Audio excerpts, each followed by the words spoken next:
అంతా నిజం తెలుసుకోవాలనుకుంటే ఆ నిజమేమిటో నేను చెప్తాను. అభి తమ్ముడు ఆకాష్ అర్చన విషయంలో తప్పు చేశాడు.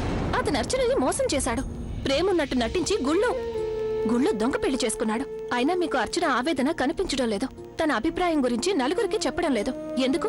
ఎందుకంటే తనకు రాక్ స్టార్ చెల్లెలు కాదు కనుక, తనొక మామూలు మనిషి కనుక. బాధాకరం ఏమిటంటే తను ఎలాంటి మనిషైనా నిజం మాత్రం మారిపోదు. అసలు నిజమేమిటో ఆకాష్ అందరి ముందు ఒప్పుకున్నాడు. దాంతో అతని పెళ్లి రద్దయిపోయింది.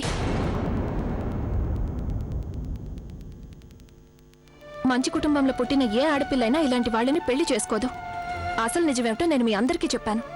కానీ మీకు కావాల్సిన నిజం ఇది కాదు కదా. మీరైతే ఆ అభి లాంటి మనుషుల్ని నెత్తికెక్కించుకుంటారు.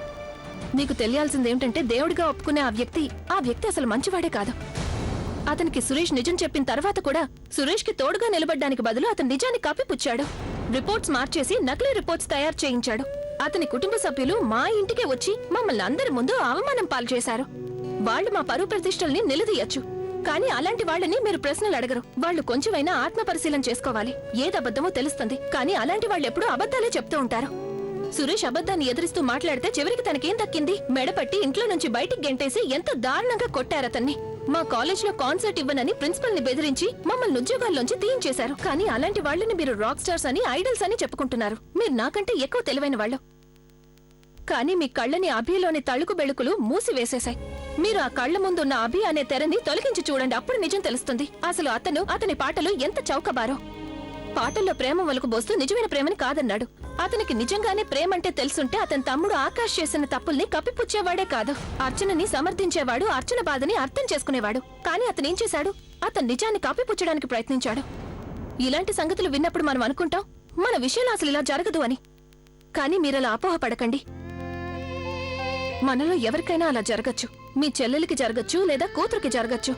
వాళ్ళు ఆత్మహత్యలు చేసుకోవచ్చు, అబార్షన్ చేయించుకోవచ్చు. కానీ ఐఎమ్ సో ప్రౌడ్ ఆఫ్ అర్చన అలాంటిదేమీ చేయలేదు. తన హక్కు కోసం పోరాడింది. ఆడదంటే అబల అని అనుకుంటారు అందరూ. కళ్ళు లేని మూగా చెవిటి అయిన ఈ సమాజం మమ్మల్ని ఎంతగానో కించపరిచింది, ఎంత బాధ పెట్టింది. కానీ అంత మాత్రం చేత మమ్మల్ని ఏవైనా చెయ్యొచ్చని కాదు దాని అర్థం. మేము చిన్నవాళ్లమే, మాకు పబ్లిసిటీ అవసరం లేదు. పబ్లిసిటీ కావాల్సిందల్లా అభి లాంటి వాళ్ళకి. మేము కూడబెట్టుకున్నదల్లా మా గౌరవం ఒక్కటే. కనుక ఎవరైనా మా గౌరవ మర్యాదల్ని కించపరచాలని ప్రయత్నిస్తే మేము చూస్తూ ఊరుకోం. మేమిక్కడికి ఎవరిని ఇన్సల్ట్ చేయాలని రాలేదు. మేమిక్కడికి రావడానికి కారణం ఆకాష్ గురించి వాస్తవం అందరికీ తెలియాలని, అర్చన గురించి అందరికీ నిజం తెలియాలని. మేమిక్కడికి మా హక్కుల కోసం వచ్చాం. అది మేము సాధించాం. మాకింకేమీ అక్కర్లేదు. వావ్, దట్స్ లైక్ మై అక్క.